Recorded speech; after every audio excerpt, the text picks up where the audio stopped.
Welcome back to Jahnavi Susmita. আশা করি তোমরা সবাই ভালো আছো। তো আজকে আমি চলে এসেছি হাওড়ার শালকিয়া যে শীতলা পুজো প্রত্যেক বছর মাঘী পূর্ণিমা দিন অনুষ্ঠিত হয়, সেই পুজোটা আছে আগামীকাল। আর আজকে তার প্রস্তুতি পর্ব দেখাতে চলে এসেছি এইখানেতে।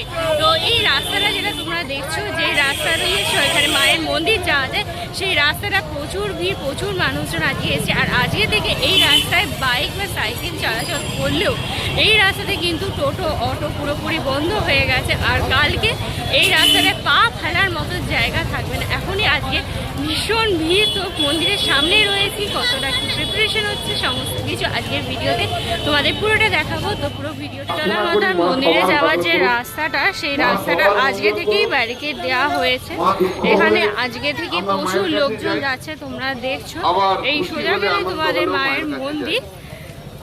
আজকে থেকে টোটো অটো এই রুটে অন্তত বন্ধ করে দেওয়া হয়ে গেছে। স্টেজ করে এখানে প্রোগ্রাম হচ্ছে, আর আমাদেরকে মন্দিরের জন্য সোজা যেতে হবে। এগুলো স্ট্যান্ড বাঁধা হয়েছে, এই যে স্ট্যান্ডগুলো লাগানো হয়েছে। সকালবেলার দিকে তো এইগুলো এখানে কোনো কিছু হবে, আর এই রাস্তাটা কিন্তু পুরো বন্ধ হয়ে যাবে। কিন্তু মলের সামনে এখানে দেখো এরকম বছরে এই একটা মাত্র দিনেতেই মা তার বোনেদের সাথে দেখা করতে বের হন। তো হাওড়াবাসীদের জন্য এটা মানে বড়সড় ব্যাপার। প্রচুর মানুষজন কিন্তু গন্ডিও কাটে। তো কালকে এই সমস্তগুলো শুরু হবে, অর্থাৎ আজকে ভোরবেলা থেকে। আমাদেরকে জানিয়ে রাখি, এখানে এখনও পর্যন্ত বলিদান প্রথা আছে। তো সোমবার দিনকে মানে পুজোর পরের দিনকে এখানে বলিদান উৎসবটা হবে।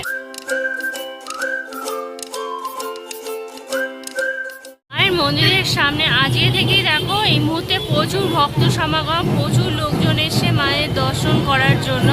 আর এই জায়গাটাও খুব সুন্দর করে আলো দিয়ে সাজানো হয়েছে।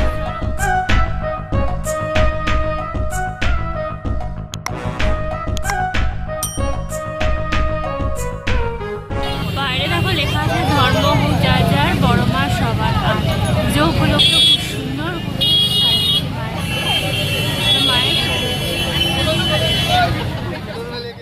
মন্দিরে বলিদান প্রথা এখনও প্রচলিত আছে। তাই তোমরা যখন মন্দিরের ভিতরে প্রবেশ করবে, তো তোমরা এই জায়গাটা দেখতে পারবে। সোজাসুজি হচ্ছে মা বিরাজ করছে।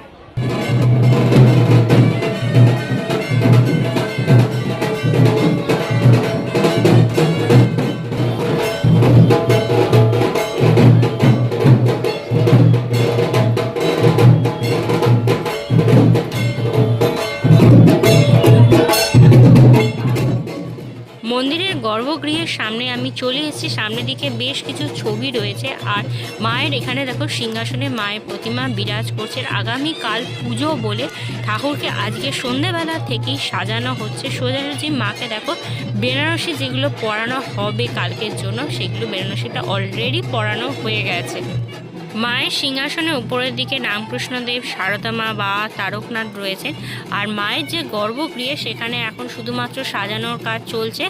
আর বাইরের দিকে আজকে এখানে দেখো সবাই বসে রয়েছেন। এখানে সব লোকে যারা কালকের জন্য পুজো দিতে চাইছে তারা পুজো দেবে। আর এই পাশে রয়েছে দেখো সব মায়ের দর্শন করতে বসে রয়েছে, শৃঙ্গার দেখতে। আর এখানে যে সন্ধ্যা আরতিটা হবে, অন্যদিন যেটা 7টায় হয়, আজকে এই শৃঙ্গারের জন্য এখনও হয়। মাকে দেখো একটা লাল রঙের ঘিয়ে কালারের, আর পিছন দিকে একটা বেগুনি রঙের বেনারসি পরানো হয়েছে। মন্দিরের যিনি প্রধান সেবায়েত আছেন, প্রধান পুরোহিত মশাই, তিনি মাকে গহনা পরানোটা শুরু করে দিয়েছেন। কেমন লাগছে গহনা পরানোর পর ফাইনাল লুকটাও তোমাদের দেখাবো। প্রথমে তোমাদের বেনারসির লুকটা দেখালাম, এবার তোমাদেরকে দেখাচ্ছি গয়নাঘাটি পরানোর পর মাকে কেমন লাগছে। জাস্ট অপূর্ব সুন্দর লাগছে। আমার তো মনে হচ্ছে সামনে বারবার ধরে অনেকে যাতায়াত করছে। আর মায়ের সাথে এবার সাজানো হবে ফুলের, আর কি সিংহাসনটা সাজানো হবে। ফুলের মালাগুলো দেখছো তোমরা নিয়ে এসছে। এই যে উপরের দিকে দেখো এবার সাজানো হচ্ছে ফুল দিয়ে। ফুলের সাজানোটা এবার জাস্ট শুরু হলো। গর্ভগৃহের বাইরে তো অনেকের ছবি রয়েছে, মন্দির যারা প্রতিষ্ঠা করেছেন তাদেরও ছবি আমরা দেখতে পাবো এখানে।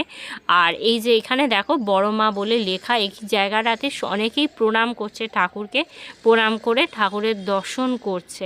এই জায়গাটা পুরোপুরি সোজাসুজি মায়ের ঠিক সামনে। মায়ের যে সিংহাসনটা, সেই সিংহাসনটা এবার এই তোরণগুলো দিয়ে সাজানো হবে। একের পর এক তোরণগুলো নিয়ে আসছে। এই তোরণগুলো দিয়ে দেখো উপরের দিকটা প্রধান যে ঠাকুর মশাই, তিনি এই তোরণগুলো লাগানোটা ঠিক শুরু করে দিয়েছে। তো এবার ফুলের শ্বাসটা শুরু হয়েছে। এরপরে দেখো যে তোরণগুলো আছে, মালাগুলো লাগানোর পর লাগানো হয়েছে এই ফুলের বুকেগুলো। আর এই যে বড় মা লেখা, এই যে সবচেয়ে বড় যে কাটিংটা, এবার এটা নিয়ে আসা হলো এর ঠিক উপরের দিকের অংশে, মানে মন্দিরের যে সিংহাসনটা আর কি, সিংহাসনের উপরের দিকে লাগানো হবে। আর এই যে ফুলের যে বড় তোরণটা দেখছো, এতে চন্দ্রমল্লিকা রয়েছে, গ্যাদা রয়েছে, তার সাথে সামনের দিকটা একটা বড় ময়ূর রয়েছে। ময়ূরের ওপরের দিকে রয়েছে একটা ত্রিশূল। আর এটা খুব সুন্দর করে সাজানো হয়েছে। দেখো মাঝখানটায় বড় মা বলে লেখা আছে। মা শীতলা এখানে বড় মা নামে সকলের কাছে পরিচিত, পূজিত হন। আর সকল বোনেদের মধ্যে তিনি বড়, তাই জন্য তাকে আরও বিশেষ করে এখানে বড় মা বলে ডাকা হয়।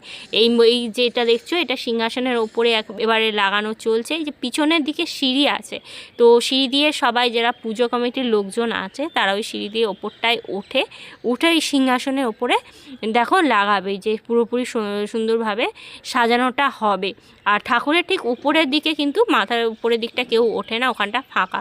তার ঠিক পিছনের দিকটা যেটা রয়েছে সেখানে যেমন দেখো, এই যে পুজো কমিটির একজন উপরটায় উঠেছেন, এই যে তোমার এই মুকুটটা বলো, জবি বলো, তো এটা সেট করার জন্য সামনের দিকে প্রচুর লোকজন রয়েছে, তারা এই সমস্ত কাজগুলোতে হেল্প করছে। মানে তোমরা পুরোটা সাজানো হয়ে গেলে তোমাদের ফাইনাল লুকটাও অবশ্যই দেখাবো। সিংহাসনের ওপরে মুকুটটা যেটা কাটিংটা লাগানো হয়ে গেছে। আর এরপরে মাকে মালা পরানো হচ্ছে। প্রথমে দেখো একটা মালা পরানো হয়েছে, তারপরে আবার সমস্ত এবার একটা নিয়ে আসা হয়েছে পুরোপুরি এটা গোলাপ ফুলের মালা, লাল গোলাপের মালা আছে, মাকে চন্দ্রমল্লিকার মালা পরানো হচ্ছে। পরপর একে একে যে সমস্ত মালা আছে এবার সেই শৃঙ্গারটা শুরু। বড় গোলাপের মালাটা যেটা নিয়ে আসা হলে দেখো এবার সেটা লাগানো হচ্ছে। এই যে দেখো ফাইনাল দেখো পুরোপুরি লাগানো হয়ে গেছে। সব মিলিয়ে ফাইনাল লুকটা তোমাদেরকে একটু দেখানোর চেষ্টা করছি। মাকে শীতলা মন্দিরে এই পুজোর সময়তে প্রচুর ভক্তরা তাকে মালা দেন। আগামীকালও মালা দেওয়া হবে, শাড়ি দেয় অনেকে। তো এখানে একটা জিনিস আছে যে বড়মার মন্দিরে যেমন নৈহাটিরও আছে, অন্যান্য মন্দিরে আছে, ঠাকুরকে যদি যে শাড়িগুলো খুব ভালো দামি পরানো হয়, ঠাকুরকে যেগুলো দেয় ভক্তরা, তাদেরকে একটা করে কুপন দেওয়া হয় যে দিনকে মাকে ওই শাড়িটা পরাবে। তো সেই কুপন অনুযায়ী তারা যদি আসে, তাহলে মাকে তারা তাদের যে পছন্দ মতো শাড়িটা দিয়েছে তারা দেখতে পাবে মায়ের লুকটা। এবারে দেখো এই যে বড় বড় ফুলের এই মালাগুলো, হারগুলো নিয়ে আসা হচ্ছে। এগুলো শুধুমাত্র গাঁদা ফুল নেই, এতে গোলাপ আছে, চন্দ্রমল্লিকা আছে। তো সব মিলিয়ে এবার এই যে বড় বড় মালাগুলো, পরে এই মালা দিয়ে মাকে সাজানো হবে। আর ভক্তদেরও এখানে যাদের নিয়ে এসছে বড় কোনো সুন্দর মালা, সেগুলো দিয়েও সাজানো হবে। এই যে দেখছো এই সমস্ত নিয়ে আসা হচ্ছে পরপর। গর্ভগৃহে মা শীতলা ছাড়াও তার বাম পাশে রয়েছে মা মনসা দেবী, ডান পাশে তার ভাই, আর তারপরে রয়েছে বাবা পঞ্চানন, আর নিচের দিকে গরুর দেবতা রয়েছে। এখানে অনেকে ভিড় রয়েছে বলে ওই জায়গাটা তোমাদের ঠিক প্রপারলি দেখিয়ে উঠতে পারছি না। ঠাকুরের দেখো আরও সমস্ত মালা নিয়ে আসা হচ্ছে। এই একে একে এই মালাগুলো আরও সবাইকে পরানো হবে। প্রত্যেক ভক্তরা নিয়ে আসছে, ঠাকুর মশাইরা এইগুলো পরানোর পরে কিন্তু মায়ের সন্ধ্যারতিটা আজকের হবে। দেখো সুন্দর সুন্দর এই যে ফুলের বুকেগুলো আসছে, এইগুলো দিয়েও সমস্ত সাজানো হবে। বাঁ দিকে দেখো পঞ্চানন বাবাকে সাজানো হয়ে গেছে, ধুতি পরানো হচ্ছিল দেখলাম। তারপরে এই যে মালা টালা দিয়ে গয়নাগাটি পরিয়ে সাজানো হয়ে গেছে। আর সামনের দিকে এখনও সাজানো চলছে বলে অনেক লোকজন দাঁড়িয়ে আছে।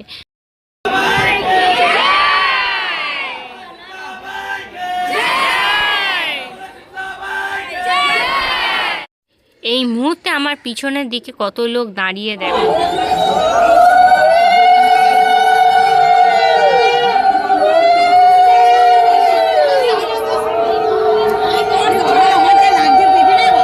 রামকৃষ্ণ মিশনের প্রধান যে সন্ন্যাসী রয়েছেন, তিনিও এসেছেন মায়ের দর্শন করতে আজ।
ডুলিটা তোমরা দেখছো, এই ডুলিতে কালকে মা শীতলাকে নিয়ে বেরানো হবে। এই যে দেখছো, এটা হচ্ছে মায়ের সিংহাসন। এটাকে এখনও সাজানো হয়নি সম্পূর্ণরূপে, কালকে সকালের মধ্যে সাজানো হয়ে যাবে। অনেকেই এখানে প্রণাম করছে। দর্শন করে বেড়াতে দেরি হয়ে যাওয়ার জন্য আমি আর তোমাদেরকে মেজো মা বা ছোটো মা দর্শন করাতে নিয়ে যেতে পারলাম না। তো তোমরা যদি আসো তো তোমরা অবশ্যই দর্শন করে নিও। আর যে ডুলিটা দেখালাম, কালকে ডুলিতে মা বেরাবে সকালবেলা 11টার সময়, সোমবার দিন পর্যন্ত এখানে কিন্তু খুব বড় করেই অনুষ্ঠানটা আয়োজিত হয়। আজকে মায়ের তোমাদেরকে শৃঙ্গারটা দেখালাম, কত সুন্দর করে মায়ের শৃঙ্গারটা হলো। সন্ধ্যেবেলা যখন আমি এসেছি তখনই জাস্ট শৃঙ্গারটা করা শুরু হয়েছে। তারপরে পুরো মায়ের বেদিটা সম্পূর্ণরূপে খুব সুন্দর করে সাজানো হলো। আর তার সাথে তারপরে মায়ের যে আরতি শুরু থেকে শেষ পর্যন্ত তোমাদেরকে দেখানোর চেষ্টা করলাম। প্রচুর ভক্ত সমাগম হয়েছে আজকের দিনে, প্রচুর মানুষজন এসেছিল আরতির সময় যে ভিড়টা, সেই ক্রেজটা তোমরা যদি মানে পুরো ভিডিওটা দেখো তাহলে বুঝতে পারবে, বা সামনে থেকে প্রত্যক্ষভাবে দেখো। প্রতিদিন সন্ধ্যেবেলা 7টার সময় এখানে সন্ধ্যা আরতি হলো। আজকে মোটামুটি তোমাদের 8টার দিকে, পরে 8:30টার দিকে আরতিটা শুরু হয়েছিল। এখন 9:15 বাজে, এখন জাস্ট দিয়ে আরতিটা শেষ হলো। খুব ভালোভাবে সামনে থেকে আমি দর্শন করেছি, তোমাদেরকেও দর্শন করানোর চেষ্টা করেছি। আশা করি তোমাদেরও ভীষণ ভালো লেগেছে। তোমরা কালকে অবশ্যই আসো, এসে মায়ের দর্শন করে নিও। তো আমি আজকে তোমাদের প্রস্তুতি পর্বটা দেখানোর চেষ্টা করলাম, আশা করি তোমাদেরও ভালো লেগেছে। যদি ভালো লেগে থাকে তাহলে তোমরা অবশ্যই ভিডিওটা লাইক করো, কমেন্ট করো, শেয়ার করো তোমাদের ফ্রেন্ডস আর ফ্যামিলির মধ্যে।